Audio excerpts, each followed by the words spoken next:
Welcome class. Second years and first years can use this video.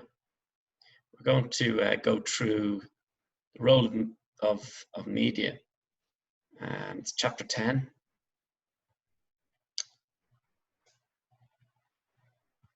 I want to say thank you to a student of mine who made this video, and I updated and added different slides to it. And I want to show you an example of the type of presentation that a student could do and send to me. Also want to thank students who have sent me some fabulous presentations. So well done on that. Right, to begin, the contents then of what we're going to talk about in this video. Again, this video is from Strand 3. It's called The Role of Media. You'll find it in your book at the end, after law. I'll also put up a link on my website, mrmcgarry.weebly.com, so you can get access to the full presentation also. Media. We're going to talk about media. We're going to talk about public opinion. We're going to talk about the evolving media. We're going to talk about digital citizenship and also the digital print that we leave behind on the internet. We're going to talk about media in democracy, how it can influence democracies and different people getting into power. We'll use examples such as America and Ireland. We'll also talk about bias, fake news, and alternative facts. Media. Media is a great way of communicating and receiving information such as news through different mediums. Different types of mediums are newspapers. We can get our information and our news from newspapers, posters, leaflets, TV, and on loads of different platforms, especially nowadays on social media. And the easiest way to remember social media is Facebook or Snapchat for students, but I'll take you through a few other options right there as well. Public opinion. Editors decide the stories that they want to tell people and what point of view to take in them. So they'll have their own bias, they'll have their own ideas, newspaper editors included. And also people writing stuff on the internet will have a bias. They'll have certain likes and dislikes themselves. That'll be hard to write an article without bringing in their own perspective on it. Advertising is a huge part of newspapers and TV programs, and they make a lot of money from advertisement. For example, the Irish Times, you can, businesses can buy a page ad in the Irish Times for approximately €60,000 for a full page. So that gives you an example of how the media makes money. Having said that, newspapers are starting to lose money at the moment, and social media such as Twitter, Google, Facebook, etc. are reaping all the profits as people move and switch more to social media for their news, which in my opinion is wrong. I continue to buy the Sunday Independent and the Irish Times on Saturday the Weekender, and I find that particularly to be a great read, and the stories and the level of writing quality in it is really high. So it's a great overall education. But I know when we're young, we look at different stories and different things. That's fine, just to know that there's better quality news out there that can be accessed. Okay, moving on. The development of media. Media has evolved greatly in the last few years with the introduction of e-books, that are books that you can read online. You've got streamed music now. Think of Amazon, the biggest company in the world, probably at this stage, biggest market capitalization, which means the biggest wealth behind it, and one of the biggest growing companies in the world. So a lot of people are even now with COVID-19 buying music, books on Amazon and loads of various different products, and are constantly hitting people with messages and emails to sell them stuff. Okay, and they'll put little ads here, there, and everywhere. So everyone at this stage knows the brand name Amazon, and I'm probably not helping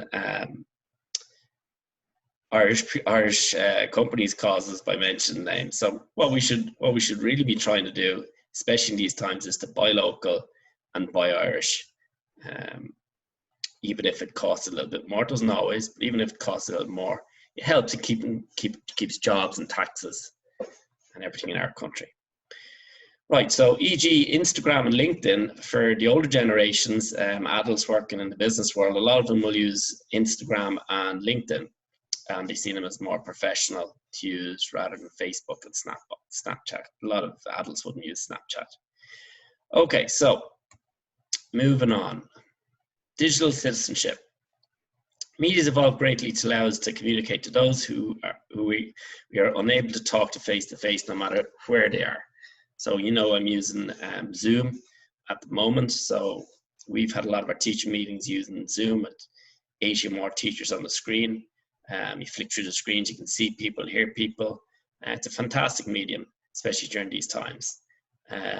But there's advantages and disadvantages. So we'll talk more about how face-to-face time is very important for personal relationships and building friendships and building relationships rather than spending too much time on screen time. Okay. So Donald Trump is the guy on the right. He, as you know from class, he's the president of America. You also probably know who the president before him was. I'll give you a moment to think and guess who that was. You did mention in class. Yeah, okay, Barack Obama. Okay, so Barack Obama was from the Democrats and Donald Trump is more from the Republican Party. And he uses Twitter to bypass the TV stations and reporters a lot. In fact, the reporters annoy him to no end, and he calls everything that a lot of what they're saying biased news and fake news, and he's kind of famous for coining the phrase of fake news. And yeah, there's arguments for and against, because yeah, there is a lot of fake news out there. Whether Donald Trump, what he's putting up on Twitter is fake or real, has to be considered as well. And everything has to be considered. Every person who's putting up news, every writer, every editor, every piece of social media that goes up, we need to analyze it with a critical eye to see where it's coming from, who sent it, what bias is attached, and various other elements. Okay, politicians now use media in their campaigns to reach people and influence their votes. Think of Leo Varadkar. He's got a huge Twitter following. Donald Trump there has one of the biggest Twitter followings in the world. I think it could be up to close to 1 billion, don't quote me on that, but he's got a lot of followers at the moment, people interested to hear what he has to say. Some because people think it's funny, and others because they think it's interesting, and he's some great support, and then he's some people who ridicule him. Okay, so Leo Varadkar and Donald Trump have a huge list of Twitter followers. They like to get their messages out to the world using Twitter. It's one of a number of means. Trump doesn't trust the American media and prefers to send his messages directly from his office. So whether he types the actual message himself, we don't know, he might, or maybe he's busy and he gets his office, or maybe tells someone else to write it up, etc. So yeah, just to consider that as well. Same with Leo Varadkar, he might have an office or civil service might be writing his messages for him, or he might write in person. We don't know for sure. Okay, so bias, fake news, and alternative news. A big worry for me as teacher is YouTube.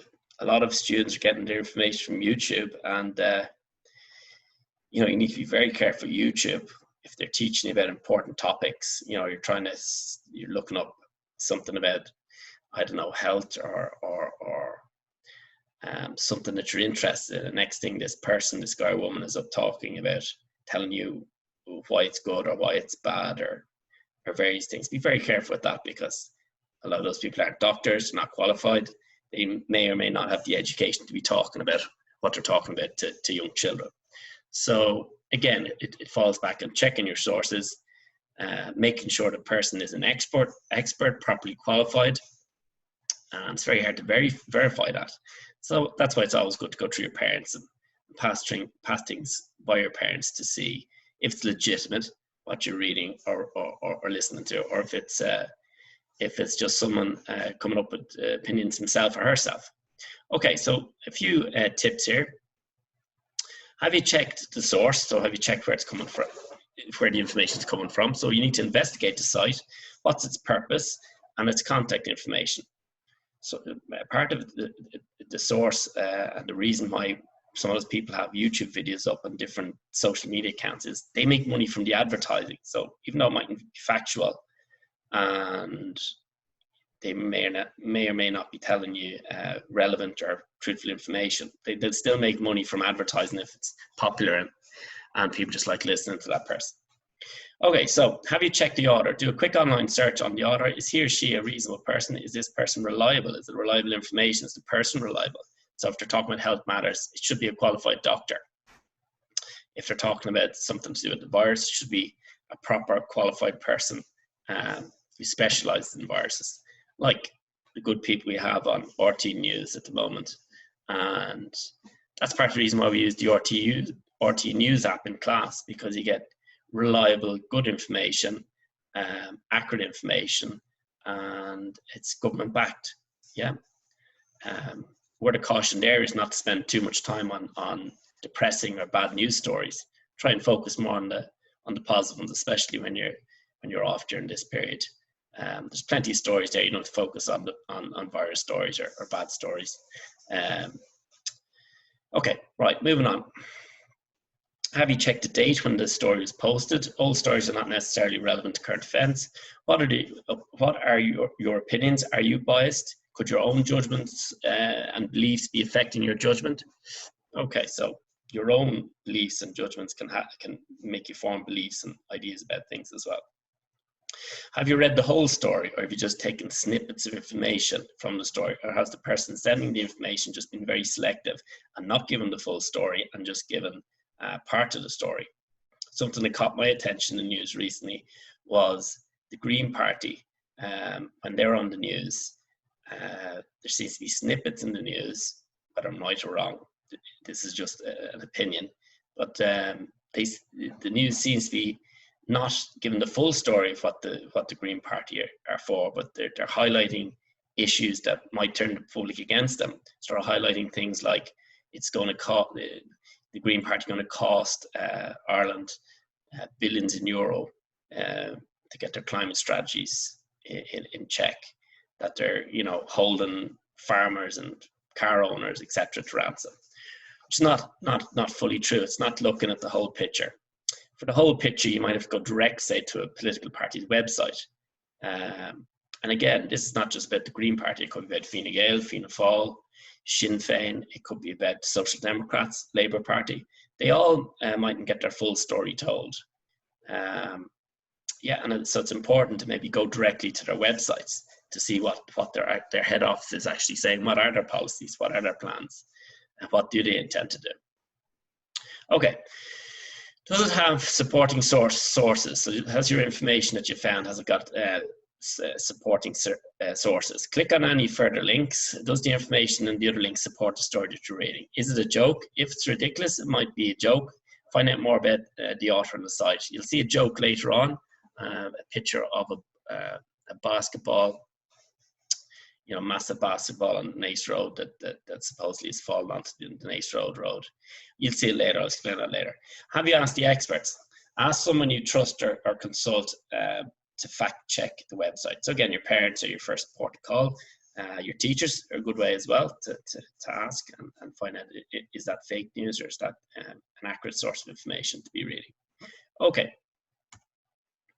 Here's the joke visual that someone had created on a computer. So anytime you're driving down Nace Road, you'll see this massive big basketball to represent our national basketball stadium. And look what they've done. They've managed on a computer to make it look like the basketball's monument has fallen down, broken a sign, is going to crash into people on the road, right? So people do that, for fun and for the crack sometimes, but obviously the other side of that is if people start believing that story, you're affecting the Gardaí and emergency services having to be called, and they could be called out to other more important matters of someone with serious disease or serious health issues, and they're now thinking that this is about to happen on that road, and they're mobilizing the resources to try and help. So, but it's very realistic. It's a good example to show you how realistic writers and authors and people using cameras and videos and editing software can make something look. So this is a fake story made to look very real using edited visuals and text. Source of information. So I'm showing you this because I want students to write down what websites and links they got their information from. Again, it ties into what we're talking about in terms of bias, fake, and where we get our information from. And we've been recommending this for all our presentations, that students write down where to get your information from. And we were recommending in class, rather than using google.com, to maybe try and use googlescholar.com, yeah, which is there in the second one. And as you see, this student has written down some of the links that it used to find its information, yeah, so that's handy. And then the teacher can see, is it good information they're accessing, or is it maybe from websites that aren't going to be helpful to a student. Moving on. Conclusion then. The role of media. So we've talked about the role of media in our lives. It has just to sum up on it, it has a massive impact on our lives, because we're hearing and listening and reading things all the time on our phones. Yeah, and we need to be careful not to spend too much time on phones and PlayStations and screen time. You need to get out maybe an exercise and take on a new challenge, learn a new instrument, maybe take on a new adventure, go for a walk. Yeah, there's loads of things we can do. But spending too long on phones kind of dominates our lives then. Yeah, and watching news all the time isn't healthy either. Recommended for the RT News app, but we recommend just every second night, maybe 5-10 minutes, have a look and see what's going on, and don't focus on all the negative stories. Okay, so it affects public opinion. So depending on what media and what news comes out, the public might decide, oh, let's vote for Fianna Fáil, or let's vote for the Labour Party, you know, during that general election. So the media there in a democracy is very important, because it can influence people's vote. How media has changed. So it's changed from print, newspapers, and then with TV, satellite TV, and we now have an increase in social media, e.g. Twitter, Snapchat, Facebook, Instagram, LinkedIn, websites, blogs, podcasts, and there's probably more that I've forgotten, but there's a good few to keep you going anyway. Okay, digital media, digital citizenship and digital footprint, e.g. private information or visuals. So it's very important to be aware that when we're online, top companies can track where we've been, what we've seen, and they can tailor their advertisements to our particular likes and dislikes, particularly for our likes. So they can sell us stuff based on what we've clicked on. You can also see things, and there's very little private nowadays online. Some people argue that even the webcams are that big companies around the world can access our webcams, can access our audio through our TVs and through our laptops and through our phones. And it's just be aware that if we want something private, we need to close down our laptops, switch off the phones, turn off the TVs. Yeah, okay.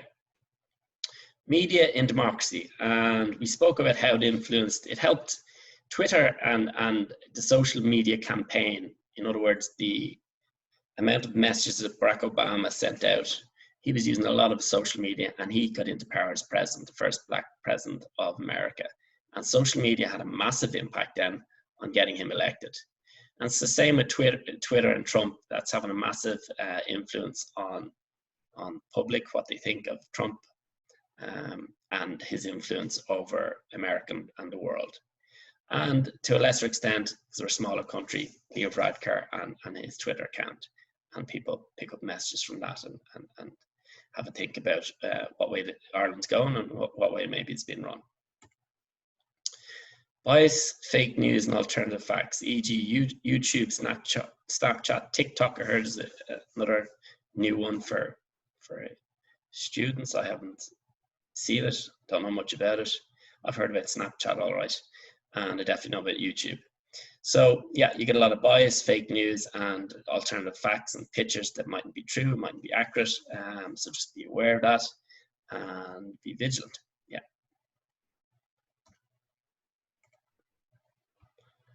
So on reflection, through this project, right, we learned about how the media needs to be checked if it's accurate or not, how public opinion can be positive or negative, and the media definitely influences a lot.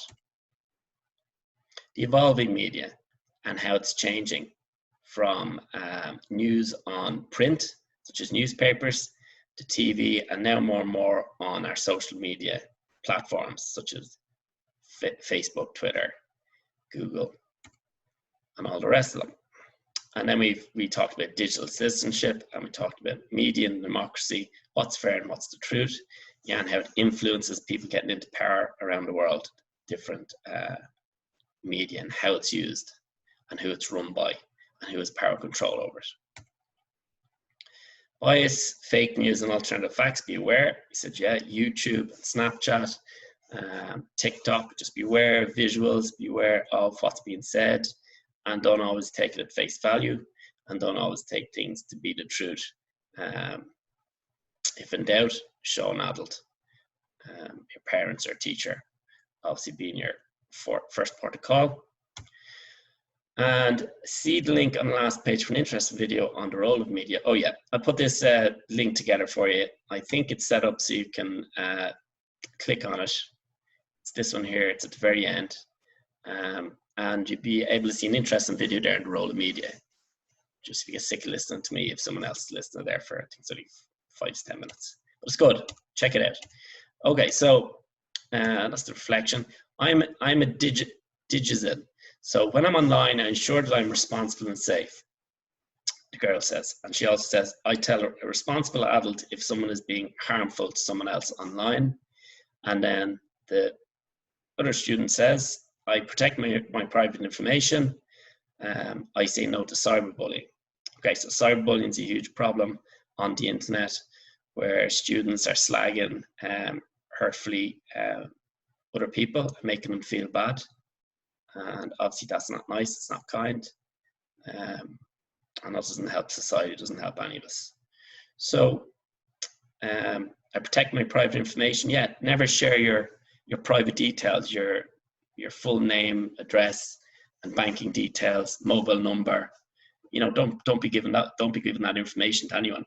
Make sure you talk to your parents before you're giving private information to anyone. That's a major no-no. Do not give private information to anyone who asks it online.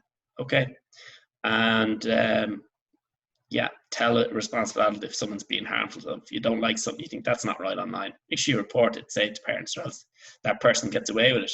Criminal, you can get away with things online, and there's plenty of criminals online that you need to be aware of. When I'm online, I ensure that I'm responsible and safe. Well, the best way is, again, check in with your parents, and they can let you know. Okay, right.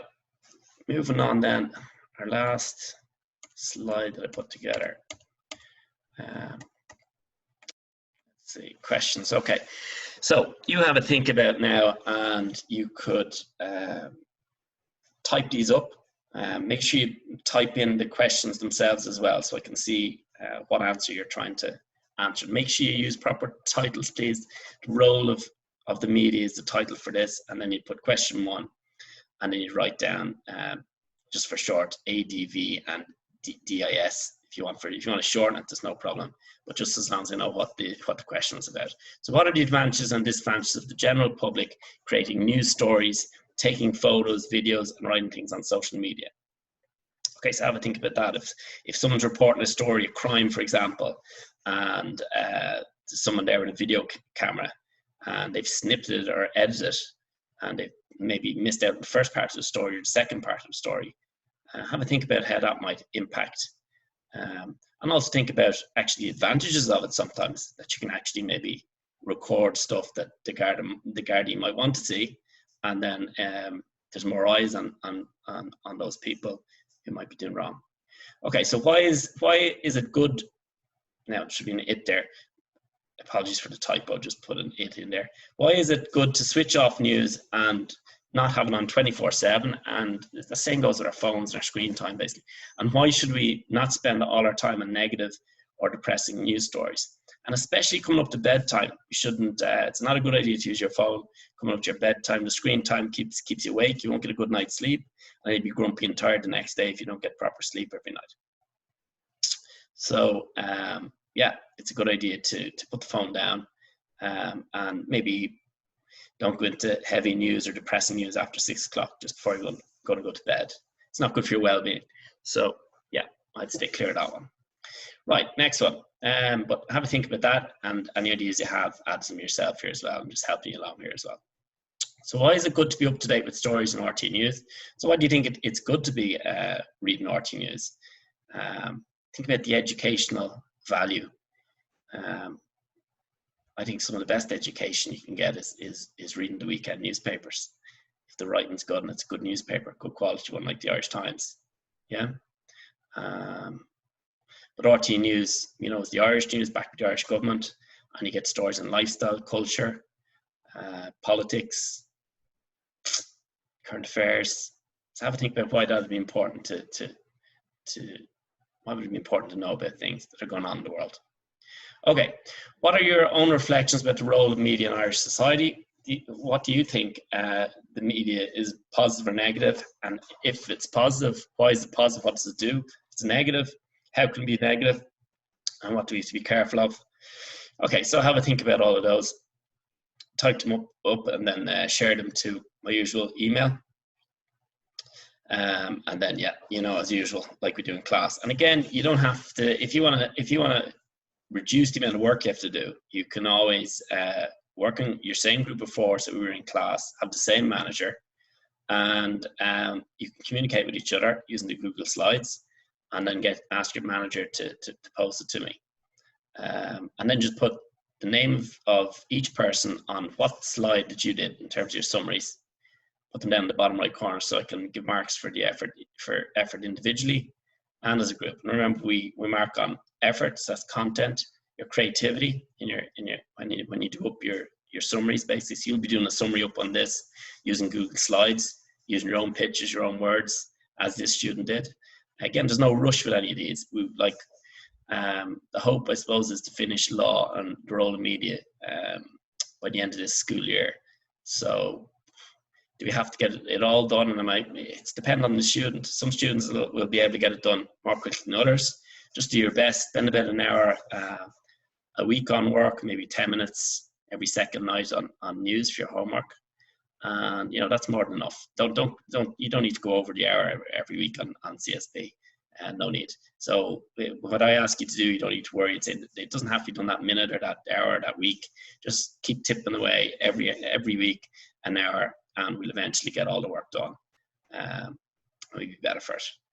Okay, so again, any questions, concerns, suggestions, you're always welcome to email me on my email address. And yeah, thanks for your attention. Keep safe. Bye-bye.